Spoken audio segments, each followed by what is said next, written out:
Le cercle RH pour parler d'un secteur d'activité. Alors, on le connaît tous, ce secteur. C'est le secteur du sport. Vous le connaissez parce qu'à la télévision, vous regardez des stars, des vedettes, le tennis, le cyclisme, le football, le rugby, les bassins. Bref, des personnalités que vous admirez. Puis derrière, ce sont des milliers, des dizaines de métiers, souvent des femmes et des hommes dans l'ombre qui encadrent, qui forment, qui accueillent, qui font du commerce aussi, parce que le sport, il y a évidemment des enjeux économiques. Et on va parler de ce secteur extrêmement dynamique qui fait rêver, enfin en tout cas je l'espère. Mes invités m'ont rejoint. Romain Viéville, ravi de vous accueillir, directeur emploi formation Cosmos. Alors Cosmos, c'est quoi? Le Cosmos, c'est l'organisation patronale du sport, donc qui accompagne, fédère, représente les structures sportives. Alors, 12 000 adhérents, c'est ça. 100 000 personnes couvertes, et ça représente 15 millions de chiffres d'affaires. Exactement. Donc c'est 15 milliards. 15 milliards, il y a deux traits sur le M. Merci en tout cas d'avoir répondu à notre invitation. Puis avec vous, et face à vous aujourd'hui, Gauthier Rigaud. Bonjour Gauthier. Enchanté. Directeur CFA des métiers du tennis FFT. Bon, le tennis, c'est mon sport, tout le monde le sait, je communique sur les réseaux sociaux, donc j'aime ce sport, mais j'aime tous les sports. Un CFA qui forme à quel métier ? À différents métiers, notamment sur l'encadrement des futurs enseignants du tennis, mais également de ses disciplines associées, dont le padel, le pickleball, le paratennis ainsi que le beach tennis. Le beach tennis, qui sont tous les sports qui se sont agrégés depuis une dizaine d'années et qui créent des animations dans les clubs pour attirer un nouveau public. 1,2 million, un peu plus d'1,2 million de licenciés. 1 228 000 licenciés, et je rajouterais qu'on représente, nous, nos 7 000 clubs affiliés à la Fédération française de tennis, et ce qui nous fait quand même un contingent de 1 600 éducateurs formés chaque année. Formés donc par le biais de CFA, on est d'accord, hein ? Alors, c'est pas exactement. Le CFA est un outil au service de l'Institut de formation du tennis. Et ce sont les ligues, on est d'accord, qui vont former dans chacune des ligues. Hein. Exactement. Vous venez de la Ligue de Flandre, je crois, si j'ai bien lu. Ligue de Flandre. Pas-de-Calais. Hauts-de-France. Tout à fait. Donc chaque ligue va former, on est d'accord, et va s'appuyer en fait sur un organisme de formation, un CFA. C'est bien ça la méthode ? Alors, l'Institut de formation au sein de la Fédération française de tennis comprend le CFA, et au-delà de ça, l'Institut de formation réfléchit sur la mise à jour, le renouvellement des certifications professionnelles en France, et notamment sur l'accompagnement pédagogique, administratif et financier de nos ligues et de nos instituts de formation régionaux. D'accord, ça c'est important de le préciser parce qu'on a l'impression que tous les étudiants vont se retrouver dans un CFA comme ça peut être le CFA du bâtiment, et ce qui n'est pas tout à fait le cas puisqu'on voit bien que c'est atomisé. Et on est bien dans le cadre de la réforme de la formation 2018. Nous sommes CFA hors les murs et on s'appuie sur nos antennes régionales. Côté Cosmos, quand on parle de sport, là on est vraiment sur le sport au sens propre du mot, mais là vous allez beaucoup plus loin chez Cosmos, puisque c'est le sport et tout ce qui environne le secteur du sport, on est bien d'accord, qui est un secteur très dynamique. C'est vraiment, nous, notre périmètre, c'est la branche du sport, c'est-à-dire la Convention collective nationale du sport. Donc c'est tout ce qui concerne l'encadrement de la pratique, et ça reste quand même la majorité des structures que les profs, les moniteurs, les éducateurs sportifs. Premier niveau. Voilà. Et puis par ailleurs, c'est tous les métiers qui sont périphériques à la pratique sportive. Ça va du développement de structures à la communication, au marketing, et aussi tout ce qui concerne le montage, le suivi d'événements. Donc c'est effectivement un spectre un peu plus large en termes de métiers. On a une diversité de métiers et une richesse de carrières qui sont possibles dans notre secteur. Convention collective, ça veut dire évidemment secteur de branche, les négociations sur le temps de travail, sur le niveau de rémunération au SMIC. Enfin, c'est tous ces sujets-là quand on parle de branche.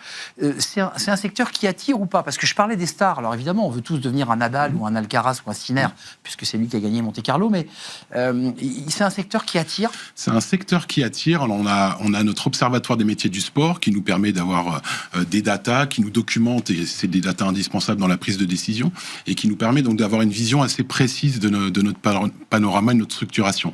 On a un secteur qui attire parce qu'on a aujourd'hui une croissance en emploi de 7% par an, ce qui est aujourd'hui extrêmement dynamique. On est passé de 138 000 salariés en 2015 à 215 000 aujourd'hui. Beaucoup de filières de formation, management, sport. Beaucoup de filières de formation, et on a différentes filières de certification différentes. Ça va des STAPS, on connaît tous très bien.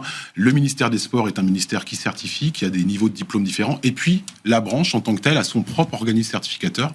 On a certifié notre 100 millième diplômé en décembre dernier. C'est-à-dire qu'on contribue, nous aussi, largement à la professionnalisation de nos métiers, en particulier, encore une fois, celui d'éducateur sportif, c'est 60% quand même des emplois de la branche. C'est important. Sans le bac, on peut être éducateur sportif sans forcément avoir le bac? On peut l'être sans avoir le bac, en ayant des niveaux quand même minimum qui correspondent au niveau bac. C'est niveau bac. On demande niveau aussi 4. quand même une technicité, une compréhension du sport quand même qui permet de pouvoir encadrer des jeunes. Et c'est souvent très difficile d'encadrer les jeunes. Côté tennis, il y a les métiers du tennis, parce qu'on est vraiment sur ces métiers. Alors on voit qu'il y a ceux qui dirigent les clubs, il y a ceux qui travaillent dans la périphérie, et puis il y a les éducateurs, les moniteurs. C'est des métiers qui aujourd'hui attire. Je me rappelle, il y a 30 ans, quand je démarrais, moniteur, il y avait un côté très prestigieux, être moniteur de tennis. C'est encore un secteur, le monitorat, les profs de tennis qui attire. Alors justement, il y a eu quand même le passage du Covid avec une remise en question. L'âge d'or du tennis... légèrement en baisse. Ayant plus eu lieu au début des années 80, notamment avec un vainqueur de Roland-Garros français, un essor de nos licences. On est reparti quand même sur une dynamique très positive, avec plus 5% de licences depuis maintenant 5 ans. Et ça, c'est lié peut-être au multi-paddle, multi-raquette ? Notamment avec l'essor des nouvelles disciplines associées. Je préciserai quand même que la Fédération française de tennis, qui a une délégation ministérielle, a plusieurs intérêts et enjeux, notamment la filière de la performance avec le haut niveau pour former les futurs champions de demain. On a quand même un événement majeur qui représente plus de 80% des recettes de la fédération. Roland ? Exactement. Il faut le citer quand même, c'est Roland-Garros. Tout à fait. Plus accessoirement le RPM, le Rolex Paris Master, ainsi que le premier Major Paddle.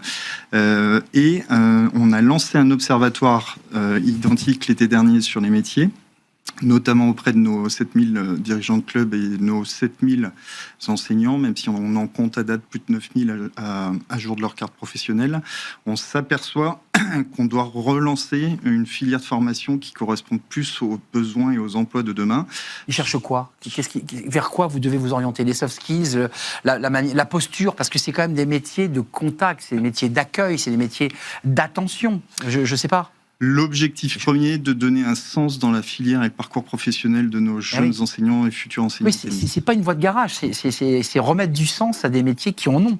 Aujourd'hui, on a des enseignants qui ont, on va dire comme Romain et moi, plus de 45 ans. Parfois beaucoup plus. On commence à être senior plus, qui ont une certaine lassitude du métier, avec une fiche de poste. Une usure dans l'activité, une fiche de poste qui n'est pas bougée. Donc on relance en fait tout ce dispositif, notamment à travers une nouvelle filière de formation initiale et un parcours de formation professionnelle continue. Très important. Je vois réagir Romain Viéville, parce que c'est des métiers avec un horaire un peu décadré. Exactement. On donne les cours le mercredi, on est là le soir, on est là le samedi. Parfois on bosse le dimanche pour les tournois, on accompagne les jeunes. Enfin, c'est dur comme métier. C'est des métiers, on le disait, qui attirent. Par contre, c'est des métiers sur lesquels on a potentiellement un peu de mal à fidéliser. La durée de vie professionnelle sur un CDI d'un éducateur sportif, c'est environ 7 ans versus, en moyenne, sur les autres branches professionnelles, 11 ans. Pourquoi ? Parce que c'est trop fatigant, trop... Pénibilité physique, à 30 ans, on peut assurer l'encadrement de la pratique sportive 35 heures par semaine. C'est un peu plus compliqué à 50, voire à 55. Et puis, par ailleurs, vous l'avez dit, c'est l'atypicité du temps de travail. Le soir, le week-end. Donc, nous, aujourd'hui, notre enjeu, c'est de continuer, évidemment, à faire rentrer des nouvelles forces vives, mais c'est réussir à les garder, les fidéliser. Et comment on travaille ça, c'est à travers la formation et les diplômes périphériques à celui d'encadrant pour donner des compétences sur des activités complémentaires. Le sport santé, le sport sur prescription médicale, le sociosport. Qui se développe beaucoup d'ailleurs.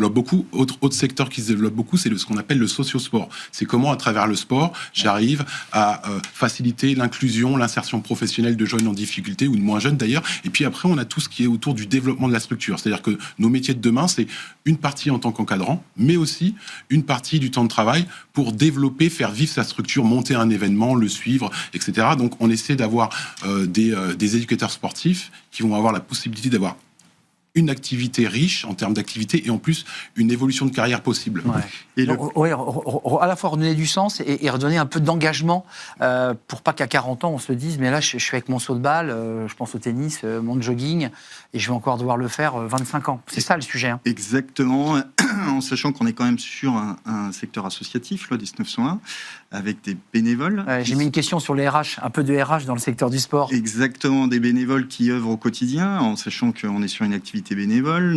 Nos dirigeants bénévoles ne sont pas forcément managers ni employeurs, donc il y a un accompagnement de la part du siège de la fédération et des organismes de formation de nos ligues sur l'accompagnement RH, la construction de la fiche de poste de nos enseignants. Enfin, vous soulevez un gros sujet quand même. Hein. Oui. Le fait que des clubs bénévoles gérés parfois par des personnes retraitées, avec tout le respect que je dois aux retraités, fait qu'il n'y a pas de politique RH, que les moniteurs sont quand même sous la responsabilité du président de l'association. Enfin, je veux dire, et il est son employeur direct. Hein. C'est quand même assez troublant comme modèle. C'est un peu la raison de vivre de notre organisation. Le Cosmos, ça a vocation, en dehors de porter des politiques pour la branche qui sont structurantes en termes de métier et de certification, c'est aussi d'accompagner les dirigeants bénévoles dans leur quotidien, relation employeur-salarié, parce que beaucoup s'engagent pour la passion du sport, mais non pas forcément les compétences de management. En général, c'est des passionnés du sport dans lequel ils sont. Donc nous, par exemple, au Cosmos, on répond à 8000 sollicitations juridiques par an. C'est-à-dire qu'en étant adhérents du Cosmos, ils ont un juriste au quotidien. Parce que j'ai une rupture, j'ai une tension qu'un salarié, qu'est-ce que je fais? On appelle le Cosmos, on écrit au Cosmos, on est 25 salariés, on a une équipe d'une dizaine de juristes qui quotidiennement répondent, donc 8000 sollicitations juridiques par an à tous nos dirigeants bénévoles. La balle revient chez vous, sans faire de jeu de mots, mais c'est le même sujet dans la version tennis. Hein. Exactement. On a quand même la chance, nous, d'avoir une fédération qui est très professionnalisée. Très structurée. L'Observatoire nous a montré que sur nos 7000 clubs affiliés, on avait 74% de nos clubs qui étaient employeurs. C'est un signe quand même notable par rapport à d'autres disciplines sportives. Employeurs de moniteurs, d'éducateurs. Exactement. Nous, les trois grandes filières, Romain les a précisées, mais on est sur le développement de l'offre de pratique, l'enseignement des publics et la performance. Sur notre 1 228 000 licenciés, on a plus de la moitié, plus de 50%, qui sont des joueurs loisirs débutants, avec des besoins d'encadrement qui sont forts et croissants chaque année. Et l'encadrement de nos jeunes, puisque l'enseignement des sports en bas âge, je connais très bien le tennis, mais je connais moins les autres sports, c'est un enjeu aussi pour faire sortir les futurs champions dans 15 ans. C'est un vrai sujet, ça aussi, que vous avez, parce que les deux se mêlent. Il y a à la fois le sport loisir, et puis il y a l'idée de créer aussi des pouponnières de champions, les accompagner, les aider les parents. C'est vrai. Après, dans les études qu'on a menées récemment, on s'aperçoit qu'il y a toujours le sport performance et cette envie de faire du sport pour potentiellement demain devenir champion olympique, Teddy Riner, Mbappé, autre. Mais de plus en plus, on a une évolution des attentes des pratiquants. Ça, c'est intéressant. Loisirs, beaucoup, mais pas que. Donc, on a ce qui est quand même intéressant, c'est qu'on a une massification de la pratique. On pratique plus de sport qu'avant, et on a une évolution des attentes. C'est-à-dire qu'il y a beaucoup de sport loisirs, sport santé, beaucoup plus de seniors qui pratiquent du sport qu'auparavant. Ça veut dire que l'enjeu pour les structures, c'est de se diversifier et de diversifier leur offre de pratique. Toujours, évidemment, une offre compétition, mais aussi parce que les citoyens le réclament, en fait. Les licenciés ne souhaitent pas forcément faire des tournois ou faire des compètes. Déjà, et en plus, ils ne souhaitent pas forcément avoir un créneau hebdomadaire fixé tous les mercredis à 18h et les vendredis à 16h. Prisonnier de son horaire. C'est d'avoir une pratique un peu plus libre et plus loisir. Donc là, les enjeux sont très forts, c'est se réinventer. Vous êtes d'accord avec ça? Parce qu'on a parlé de tous les sports périphériques à la FFT, donc vous les pickball, paddle et j'en passe. C'était aussi ça, l'idée, c'était aussi d'offrir comme ça un choix, une liberté de pouvoir pratiquer un peu comme on veut. Exactement, en sachant qu'aujourd'hui, la demande d'un pratiquant, elle a besoin d'être encadrée. C'est la demande du consommateur, du licencié. Encadré, ça veut dire avoir des outils techniques pour pouvoir pratiquer, on est d'accord? Exactement, et il a besoin d'un encadrement humain pour le faire progresser dans la pratique. Il y a pas encore arrivé chez les moniteurs de tennis, non? Pas à date. Je ne suis pas sûr que ça apprenne bien à faire un coup droit. Non. Par contre, c'est en tout cas nous l'enjeu de la structuration de la nouvelle architecture de diplôme, elle est liée à ce besoin d'encadrement par rapport aux besoins et des typologies de clubs. On a différentes typologies de clubs qui vont de moins de 50 licenciés jusqu'à plus de 1000. Et par rapport aux besoins de nos clubs employeurs, on a structuré une architecture des diplômes. Et la Fédération française de tennis a voulu faire simple. On a choisi de choisir des diplômes de branche, donc un CQP en niveau 3, de partir sur des titres affinités professionnelles en niveau 4, dont la fédération est organisme certificateur, et des diplômes d'État du ministère des Sports sur du niveau 5 et du niveau 6. 5 et 6, c'est quel Bac plus 2 et Bac plus 3. D'accord, donc ça, c'est des personnes qui, ayant un Bac plus 2, Bac plus 3, vont pouvoir accéder à enclencher le monitorat. C'est enclencher en tout cas une filière de formation, en sachant qu'on a des formations pour nos bénévoles. On dit plus BE d'ailleurs, je crois. Non, On parle de diplôme d'État. Voilà. Exactement. Brevet d'État, maintenant on parle de diplôme d'État. Ça aussi, c'est une réforme. Tout à fait. Et on va parler de moniteur de tennis dans le cadre du futur TFP moniteur de tennis. Qui Donc pourra un tronc encadrer. commun de culture générale, scientifique, le corps, et un tronc spécifique au sport qu'on va pratiquer. Ça va au-delà de cette réflexion. On a déjà des coachs juniors qui passent des formations ou des initiateurs fédéraux qui initient bénévolement. On est dans le cadre d'une profession réglementée, on a oublié de le préciser, c'est-à-dire qu'on est obligé, pour enseigner contre rémunération, d'avoir une certification professionnelle, un diplôme et une carte professionnelle à jour. Derrière, à travers ça, on a structuré un CQP moniteur assistant de tennis qui vient plutôt compléter l'activité de nos structures avec, on va dire, une grande partie d'encadrement sous la responsabilité d'un moniteur autonome, ensuite un moniteur tennis et ensuite un diplôme d'entraîneur et un diplôme de manager de performance. N'en jetez plus. Nous sommes en retard. J'étais bien avec vous pour parler le sport et de ces métiers qui sont des métiers passion, parce qu'on fait ces métiers avec passion à condition de pouvoir les faire le plus longtemps possible. Merci à vous, Romain Viéville, d'être venu nous éclairer. Un observatoire, allez le voir, cet observatoire chez Cosmos, et vous êtes directeur emploi formation avec 12 000 adhérents. Merci à vous, Gauthier Rigaud, directeur CFA des métiers du tennis, FFT et tous les sports qui vont avec, les sports de raquette. Il n'y a pas que la raquette tennis, il y a plein d'autres sports de raquette. Merci à vous deux, messieurs. Merci. On se tourne vers Fenêtre sur l'emploi pour parler des difficultés que rencontrent aujourd'hui les entreprises, les pertes d'emploi des chefs d'entreprise. On en parle avec un expert.